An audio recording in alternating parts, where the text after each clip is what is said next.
1938년 가을 범어사를 나온 성철 스님은 마음속으로 동안거선방을 더듬었습니다. 범어사에는 스승인 동산 스님이 있는데도 그는 범어사를 떠났습니다. 훗날 그는 제자들에게 그 까닭을 이렇게 말했습니다. 범어사는 나하고 맞지 않았어. 무엇보다 물이 맞지 않았지. 성철은 물이 나쁜 곳에서는 오래 머물지 않았습니다.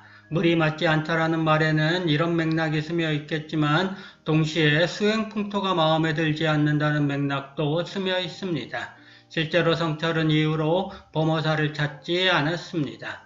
스승 동산과 할아버지 스님 용성의 채취가 풍기는 저인데도요. 성철은 해인사 퇴설당에 들고 싶었지만 당시 해인사는 지독한 친일승 변서로의 손아귀에 잡혀 있었습니다. 변서로는 해인사 강원에서 항일 교육을 한다고 외경에 밀고해 주지인 고경스님을 옥사하게 했습니다.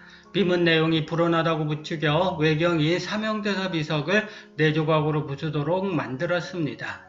1947년 사명대사 비문이 다시 세워졌는데 수주 변형로가 지은 비문은 외짐승과 절의 버러지가 통모하여로 시작됩니다. 여기에 나오는 절 버러지가 바로 변서로였습니다. 성철은 해방이 될 때까지 해인사에는 가지 않았지요. 1939년 성철은 팔공산 은혜사 운부함에서 하한거를 했습니다. 이곳에서 성철은 도반인 향곡 스님을 만났습니다. 1912년에 태어난 향곡은 성철과 동갑이었습니다. 향곡은 16세에 양산 천성산 내원사로 출가하여 18세에 득도했습니다. 20세에 운봉스님을 계사로 구족계를 받았고 33세인 1944년에 깨쳐 역시 운봉스님으로부터 전법계를 받았습니다. 성철은 운보함에서 처음 만난 향곡과 함께 있으면 참으로 편안했습니다. 그들은 구도의 여정에서는 누구보다 준엄하게 서로를 경책했습니다. 체구가 크고 등기마저 비슷해 두 선승은 여러 편의 일화를 남겼습니다. 별 얘기가 아는 듯 싶은 일화에는 아이들의 천진한 마음이 깊이 묻어 있었습니다. 어느 초가을 수자며치서 포행에 나섰습니다. 맑고 부드러운 가을바람이 부는 와중에 잣나무에는 잣이 주렁주렁 달렸습니다. 잣나무 숲을 걷던 성철은 장난기가 발동해 향곡에게 대뜸 말했습니다. 향곡아, 저 잣을 따올 수 있겠는가? 아무렴 내가 저걸 못하겠느냐? 아무래도 내 몸집으로는 어려울 것 같다. 이 말을 듣자마자 향곡은 씩씩거리며 잣나무로 달려들었습니다. 성철이 급하게 말리며 말했습니다. 옷을 벗고 올라야지. 송진이 옷에 묻지 않느냐. 옷까지 훌러덩 벗고 향곡은 잣나무에 올랐습니다. 심하게 흔들리는 잣나무에 무사히 올라 막 잣을 따려 할 때 성철이 나무 아래서 소리쳤습니다. 아이고 큰일이다. 저기 처녀서넛이 올라오네. 향곡아 빨리 내려와라. 성철은 소리를 지르고 냅다 도망쳤습니다. 보기 좋게 속은 향곡은 씩씩거리며 냅다 성철을 향해 소리를 질렀습니다. 해방 후인 1947년 가을 성철은 우봉, 보문, 자운스님과 문경 희양산 봉암사에 올랐습니다. 당시 봉암사는 퇴락해 금방 쓰러질 것 같았지만 외색에 물들지 않아 청정했습니다. 봉암사 결사는 하루를 살아도 부처님 가르침대로 살아보자는 데서 출발했습니다. 부패한 조선불교를 쳐부수려면 우선 나부터 부숴야 했습니다. 진인묵이라고는 오로지 부처님 말씀 하나였습니다. 참으로 오래된 부처님의 길은 항상 새로운 길이었고 변함없는 진리의 길이었습니다. 이후 성철은 향곡에게 편지를 보내 봉암사 결사에 동참하라는 뜻을 전했습니다. 봉암사에서 함께 공부하자. 만일 오지 않으면 쫓아가서 정진하고 있는 토굴에 불을 지르겠다. 성철의 결기가 느껴지는 편지 내용입니다. 부산 원래 묘간음사에 있던 향곡은 곧바로 희양산에 올랐습니다. 어느 날 성철은 도반 향곡에게 의미 있는 물음을 던졌습니다.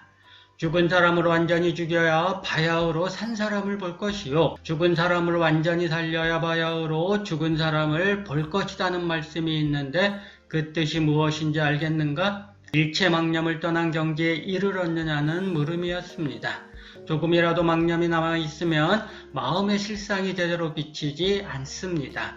한번 크게 죽었다 다시 살아나야 분명하고 바르게 실상을 볼 수 있습니다. 몸의 이려가 되었다고 해도 그것은 가사이니 거기서 한 번 더 죽어야 진정한 죽음이자 진정한 삶이라고 할 수 있습니다. 대사각화를 통해 자유를 누려보았느냐고 성철은 도반인 향곡에게 물은 셈이지요. 성철의 질문에 꼼짝하지 못한 향곡은 자신을 점검하는 계기로 삼았습니다. 그날부터 대분발심이 일어나 정진에 들어갔지요. 며칠 동안 바위 위에 앉아있기도 하고 쩌렁쩌렁 산천이 울리도록 고함을 지르기도 했습니다. 3, 7일 동안 용맹정진한 끝에 향곡은 화련대오 했습니다. 그리고는 오도성을 지었습니다. 호련히 두 손을 보니 전체가 살아났네. 3세의 불조들은 눈 속에 꽂히오 청경만 노니 모두가 무슨 물건이었던고. 이로부터 불조들이 모두 몸을 잃었도다. 봉암사에 한번 웃음 청고의 기쁨이요 희양상 구비구비 망겁토록 한가롭네. 내년에도 또 있겠지. 둥글고도 밝은 달 금풍이 부는 곳에 하계울음 새롭구나. 산내암자에서 내려온 향곡은 맨 먼저 성철을 찾아가 이렇게 말했습니다. 이제 성철이가 아는 불법은 아무것도 아니다. 내가 바른 법을 알았다. 이때부터 향곡은 성철과 법싸움을 벌였습니다. 보통 사람들은 도저히 그 속내를 알 수 없는 법거량이었습니다. 그들이 열반한 지금 우리는 전하는 이야기로 그 상황을 알 수 있습니다. 선사들이 아무렇지 않게 벌인 행동이 지금 우리를 깨달음의 길로 인도하고 있습니다. 보살계가 열리는 날 비가 사납게 쏟아지는데도 많은 신도가 봉암사를 찾아왔습니다. 거센 비를 맞으며 향곡이 경계를 홀로 거닐었습니다. 문득 무슨 생각을 떠올린 듯 향곡은 성철의 거처로 가서는 그대로 방문을 열어젖혔습니다. 객승을 맞아 얘기를 나누던 성철의 멱살을 틀어주고 향곡은 밖으로 나왔지요. 향곡과 성철은 비를 흠뻑 맞아가며 맨발에 어깨동무를 하고 마당을 왔다 갔다 했습니다. 참으로 기이한 광경이 펼쳐진 게지요. 향곡은 성철을 문수보살이라고 불렀고 성철은 향곡을 보현보살이라고 불렀습니다. 서로 문수야 보현아 부르며 빗속으로 오가는 그들을 대중은 처마 밑에 모여 구경했습니다. 갑자기 성철이 소리쳤습니다. 구덩이를 파라. 한 구덩이에 죽자. 이번에는 성철이 향곡의 멱살을 틀어지고 대문 쪽으로 끌고 갔습니다. 대문을 발로 차 열고는 향곡을 패대기 쳤습니다. 향곡이 대문 밖으로 고꾸라지자 성철은 대문을 닫고 빗장을 걸어 버렸습니다. 흡사 몸집이 큰 곰 2마리가 씩씩거리며 싸우는 듯 했지요. 대중은 숨을 죽인 채 이 광경을 지켜보았습니다. 인자한 부처님이 계신 곳에서 희한한 일이 벌어지고 있었습니다. 반자대문에 벌어진 틈으로 향곡이 왔다 갔다 하는 모습이 보였습니다. 향곡은 대문을 흔들었습니다. 대문은 열리지 않고 철컥거리는 소리만 경내에 울려 퍼졌습니다. 성철이 대중을 향해 갑자기 소리쳤습니다. 저 대문 좀 열어줘라. 아무도 나서지 못했습니다. 향곡이 대문을 흔들자 철컥철컥 소리만 날카롭게 울렸습니다. 성철이 나섰습니다. 언식돌로 쓰이는 커다란 돌을 들고 대문 앞으로 가더니 소리 안 나게 빗장을 살짝 들어둔 채 그 앞에 돌을 들고 섰습니다. 향곡 스님이 대문을 밀치자 대문이 왈칵 열렸습니다. 순간 성철은 들고 있는 큰 돌을 향곡의 배를 향해 던졌습니다. 큰 돌은 향곡의 배에 맞고 그대로 발등에 떨어졌지요. 대중들은 악소리를 내질렀습니다. 향곡은 아무렇지 않다는 듯 성큼성큼 들어와 성철 스님과 어깨동무를 하더니 한바탕 크게 웃었습니다. 성철과 향곡의 호쾌한 웃음소리가 봉암사 가득히 쩌렁쩌렁 울렸습니다. 누군가 이렇게 말했습니다. 참으로 문수보살 후신인 모양이다. 참으로 보현보살의 후신인 모양이다. 6.25 전쟁이 일어나는 바람에 봉암사를 나온 성철은 향곡과 함께 미호간음사에서 겨울을 맞았습니다. 향곡의 스승인 운봉스님이 토구를 짓고 정진하던 곳에 1941년 절이 세워졌습니다. 운봉은 경화의 3달 중 하나인 하연달 해월의 법을 받았습니다. 그 법은 향곡으로 이어졌지요. 1943년 스승인 운봉을 묘 간음사로 모셔와 정성껏 모셨습니다. 운봉에게 미길이 있자 향곡이 물었습니다. 이제 어디로 가시렵니까?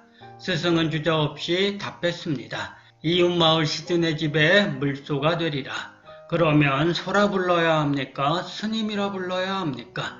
풀을 먹고 싶으면 풀을 먹고 물을 먹고 싶으면 물을 마시리라. 1946년 4월 운봉스님은 열반에 들었습니다. 묘간음사는 향곡이 머물며 선풍을 일으켜 단시일에 수행의 명소가 되었습니다. 성철은 바다가 보이는 묘간음사가 마음에 들었습니다. 당시 체구가 당당한 성철과 향곡이 함께 거닐면 경내가 꽉 찰 정도였습니다. 두 선성을 바라보는 대중은 보는 것 자체로 마음이 그득했습니다. 묘간음사 경내에 성철과 향곡의 수행 일화를 기리는 탕마정이 있습니다. 도반의 목덜미를 잡아 우물에 쳐박고서 서로를 경책하며 경계를 점검했던 현장입니다. 1960-70년대의 불가에서는 북정강 남향곡이라는 말이 돌았습니다. 북쪽에는 정강 스님이 남쪽에는 향곡 스님이 있다는 말이니 향곡의 법력이 누리에 뻗쳤습니다.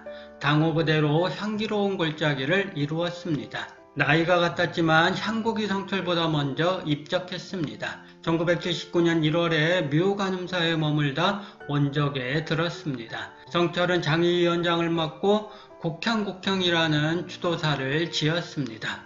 슬프도다. 이 종문의 악한 도두가 하늘이 하늘 아래 너 같은 놈 며칠런가.